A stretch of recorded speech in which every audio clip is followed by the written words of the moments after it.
Days like this make us realize how important it is that we should make the most of our holidays. And it is so easy to make sure that our next holiday will be the holiday of a lifetime.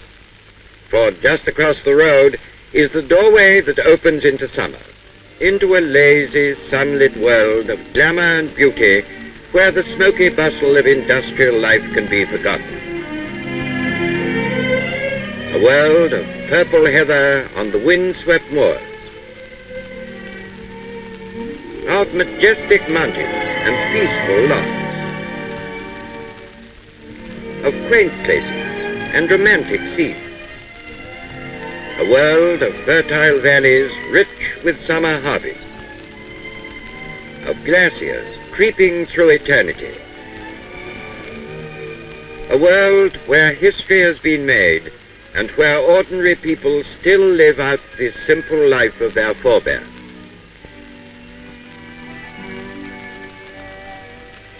Wallace Arnold operates more than 250 modern observation coaches which are luxuriously appointed and air-conditioned throughout. Last year they carried more than 40,000 holidaymakers all over Europe. Many of your friends have been on the continent, and why shouldn't you? We have 11 branches and more than 800 travel agents in all parts of the country who will tell you how to go about it. You know, today it is just as easy to go to Venice as it is to Bonn.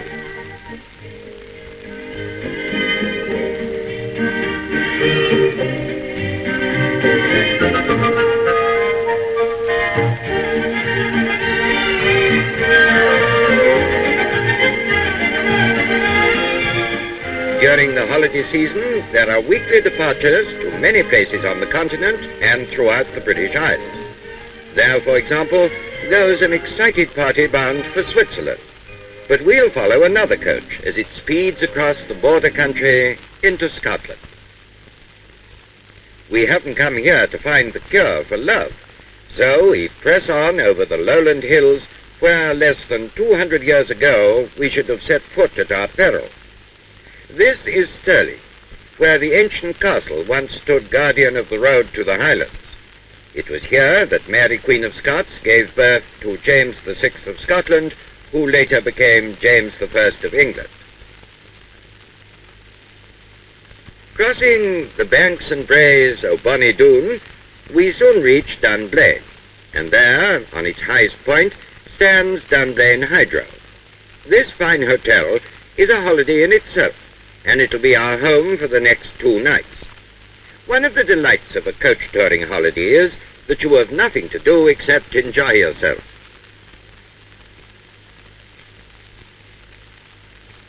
On arrival, the passengers go straight to the reception desk, whilst their luggage is sorted out and taken to their bedrooms. This hotel is typical of those which the directors of Wallace Arnold personally select for their passengers.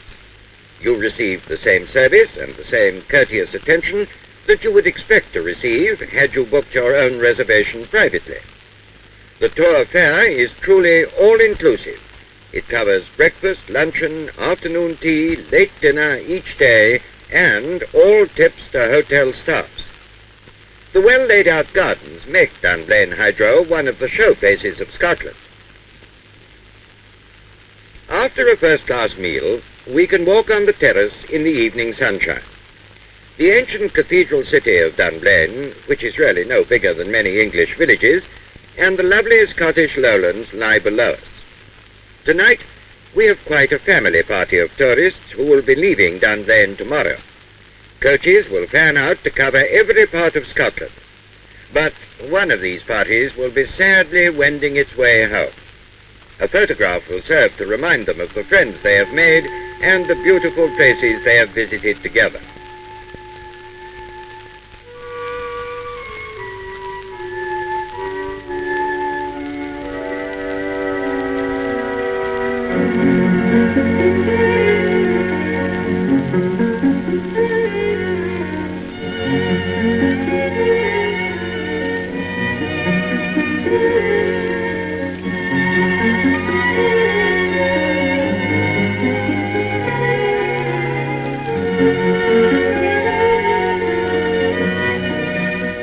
Dunvein, we set out on our journey to Fort William, to the Western Highlands, and the romantic Isle of Skye. Just outside Callander, we halt to see the falls of Lenny. Here is driver Tom handing out the passengers.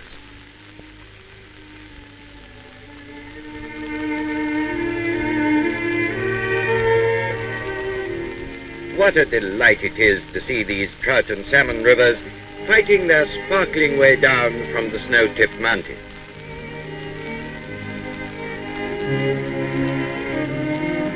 From Callander, the road lies like a blue ribbon carelessly flung down along the side of this peaceful loch, and through the trees and across Loch Lubnaig we see the blue Highland Mountains in the distance. Driving through Glenogle and Glendochart, we come to Tyndrum, nestled between the hills in Strathfillan. And it smells as though lunch is ready.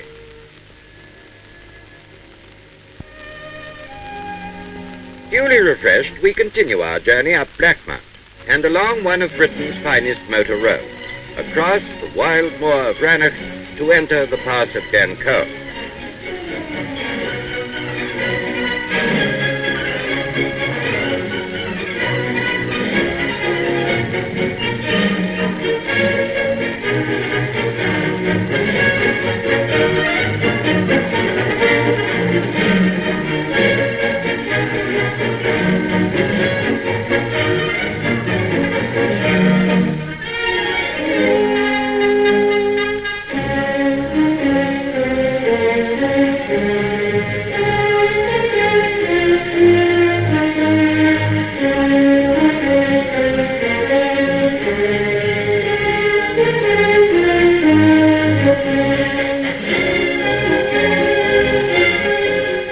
In this wild, majestic country, we feel we are really entering the Highlands. And there is our first glimpse of the wild deer, which often venture down quite close to the main road. Sharp white torrents pour down from the gashes in the Black Mountains above. As we halt to view the falls, we are met by a piper in full Highland dress, and we are reminded of the massacre of Glencoe. It happened in the winter of 1691, when English troops were living in this valley on friendly terms with the Clan MacDonald. Early one morning, each soldier rose and slew his host, an act of treachery bitterly remembered even to the present day. Then suddenly we come to the lovely sea loch which flows into Loch Lenny and stretches inland to the little town of Kinlochleith.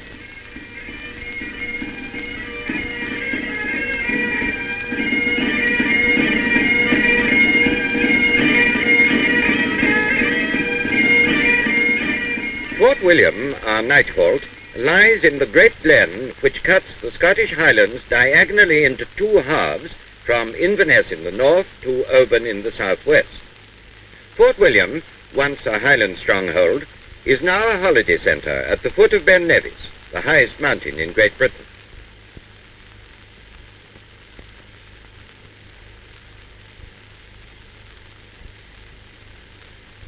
In the morning, we drive beside Loch Lochy.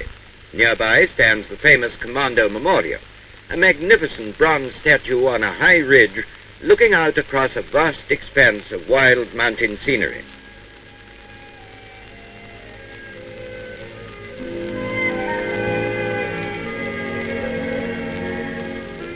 Turning west at Invergarry, we follow the narrow winding road past Tomdoon and Glenloyne.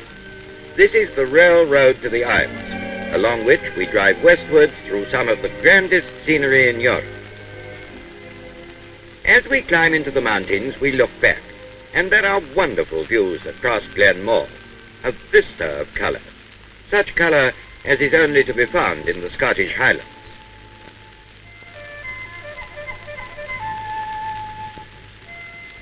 We stop for lunch in the midst of the mountains at Cluanir Inn.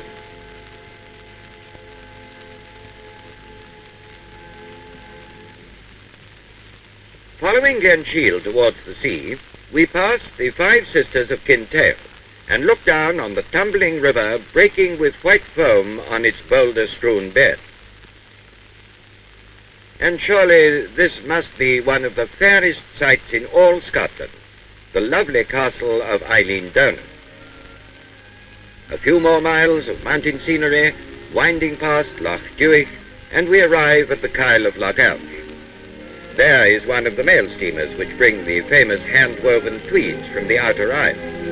And beyond the ferry lies the Isle of Skye, the innermost of the Hebridean Islands, one of Britain's unspoiled beauty spots where life is simple and untrammeled by modern civilization.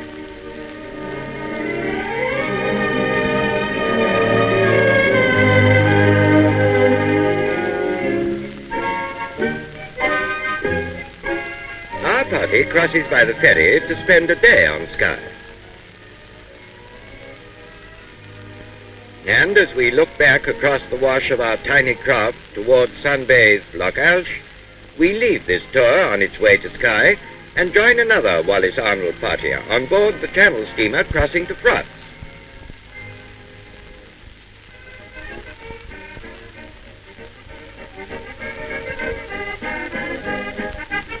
The last time we saw them, they were in Leeds. Now here they are arriving in Boulogne, and none the worse for the Channel crossing, we hope. By the time they've disembarked, their coach is waiting for them, and our driver Alf is helping the French porters to stow the luggage safely aboard. On a Wallis Arnold tour, you travel in the same coach with the same driver all the way. This is the easiest, and what's more, it is the most comfortable way to see the best of the continent. Ready? All aboard? Then here we go.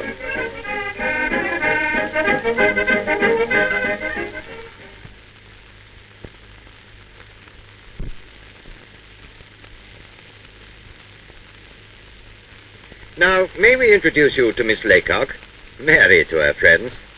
Miss Laycock is one of the couriers who accompany all Wallis Arnold continental tours. The courier is your guide, philosopher, and friend. One of the most important of the courier's duties is to provide an informed and interesting commentary on all the places of interest through which we must pass. The courier smooths the way through the customs, solves any language difficulties you may have, and is always on hand to advise about currency and exchange rates. As we speed across the straight and level roads of northern France, we feel safe in the hands of our experienced driver, with his unrivaled knowledge of all the quaint and often amusing road signs of the continent.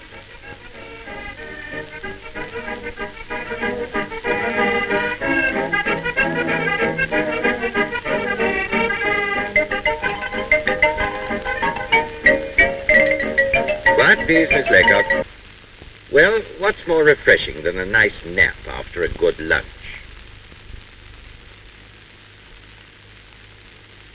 The Swiss frontier is reached at Vallon, but we're quickly passed through thanks to our courier. Before long, we reach the shores of Lake Geneva.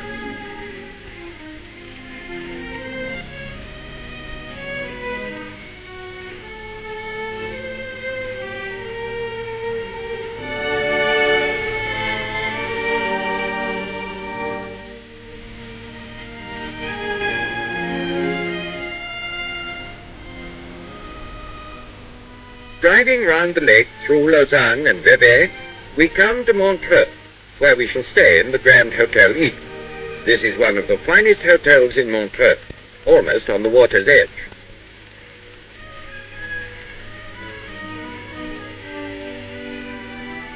How wonderful it is to awaken to a view like this and live in supreme luxury.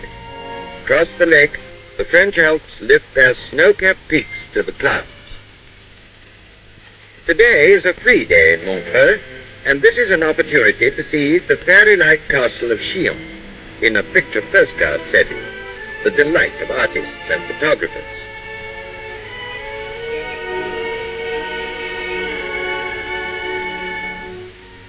Montreux is beautifully situated on a lovely bay in Lake Geneva and has many and varied attractions. Whilst some choose to go on the lake steamer, others prefer to take the mountain tram car to Rocher de Naye.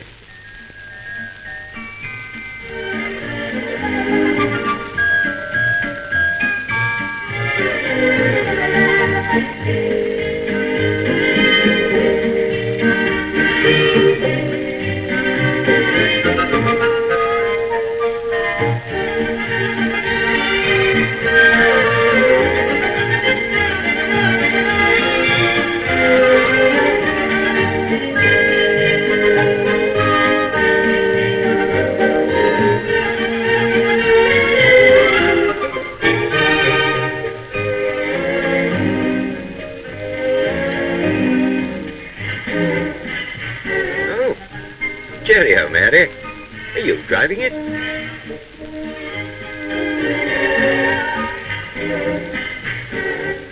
Another of our trips from Montreux takes place on the 5th day of the tour, when we go on a coach excursion to Geneva.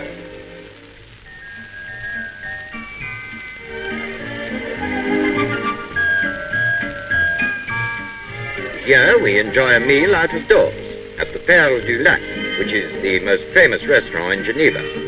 How delightful it is to sit under the lantern-hung trees in one of the most famous cities in the world. As Shakespeare said, "Now good digestion wait on appetite."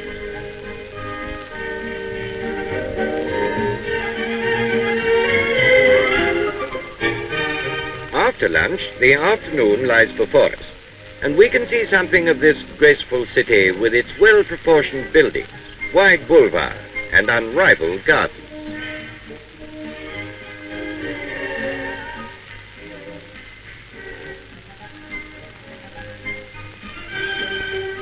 What? Again? Oh, well, we said it was a good lunch. Montreux is also a night halt for other Wallis-Arnold tours. In a few days, the Lugano, St. and Italian Lakes tour will leave for Stresa, a fairy tale town on the shores of Lake Maggiore. Out in the lake lie the enchanting Borromean Islands, Isola Pescatori, Isola Madre, and the alluring Isola Bella, islands dropped from heaven, beautiful beyond description.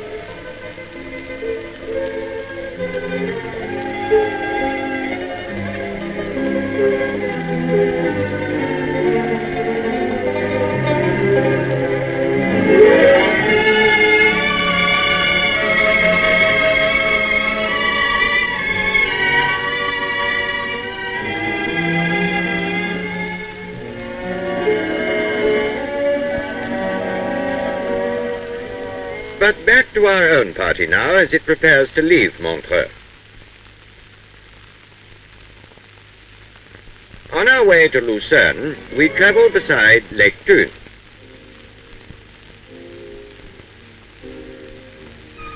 In the pleasant Swiss pastoral countryside, we can enjoy all those sights of the famous Bernese Oberland, so familiar to us on the travel posters.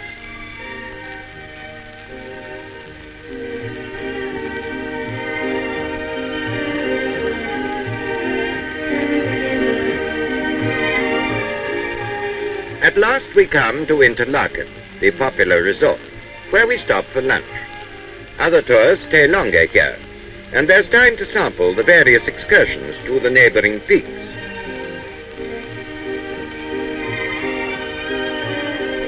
Here, from the Aftermath, we look across Lake Brienz and towards the Schiniger Platte and the famous Jungfrau.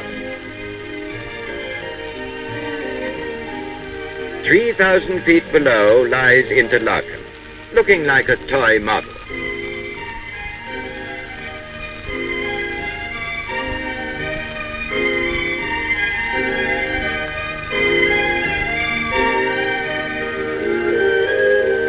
Near Interlaken is the Grindenwald chairlift, one of the most famous in Switzerland. As you soar through the mountains like a bird and breathe in the crisp, invigorating air, a marvelous panorama falls away beneath your feet.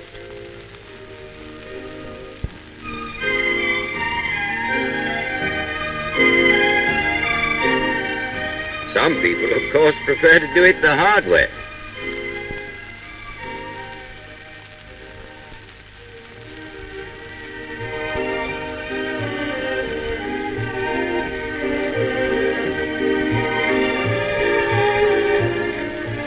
Continuing our journey, we ascend the Brunig Pass, which is a typical example of the skill of the Swiss road engineers who have constructed safe, easy highways through the most spectacular mountain scenery. The Brunig Pass takes us to Lucerne, a much older town in the heart of the William Tell country. This is the famous covered bridge in Lucerne. When you visit Lucerne, you simply must climb Mount Pilatus. Yes, ladies, it's only 6,000 feet, but don't worry. Now you can climb it in comfort, right to the top on the new cable railway.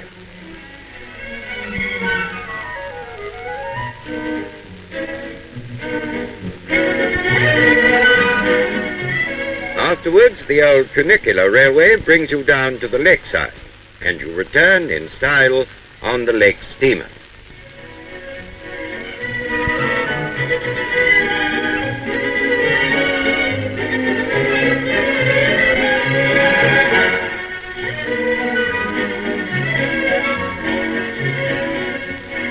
Across the lake there, we see the Grand Hotel Europe, another Swiss luxury hotel where we stay for 3 nights.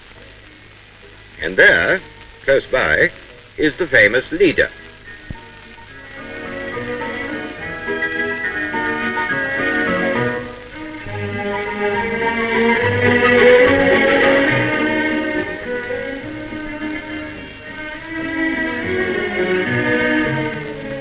But don't let the beauties of Lucerne make you forget your friends at home. What was it you promised to take back? It's such fun shopping abroad.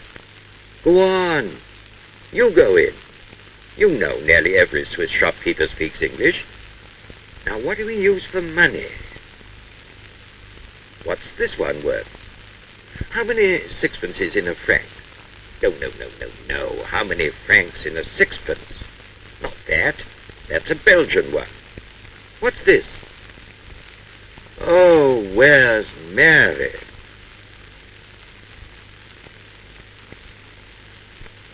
When we leave Lucerne behind us, we begin our long journey home. But we'd feel safer with our proper driver. Away with amateurs.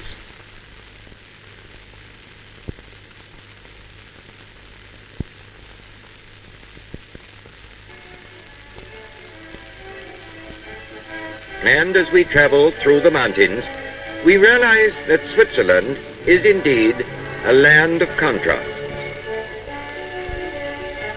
of snow-capped peaks and tranquil lakes,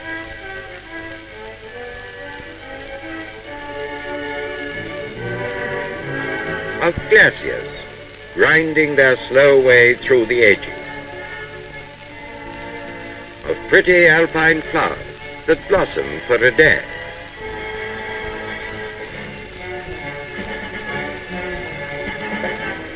A land of cruel peaks but friendly people, of blue skies and brilliant sunshine, of bubbling streams that have been iced by the alpine snows,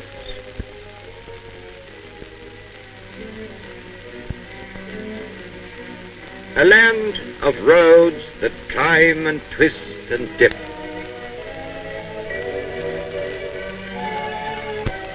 around every corner there is beauty and pleasure and treasures for your memory. Wherever you go with Wallace Arnold, to South Devon or sunny Italy, Belfast or Belgium, Peebles or Paris, to Cornwall or the continent, it's holiday all the way.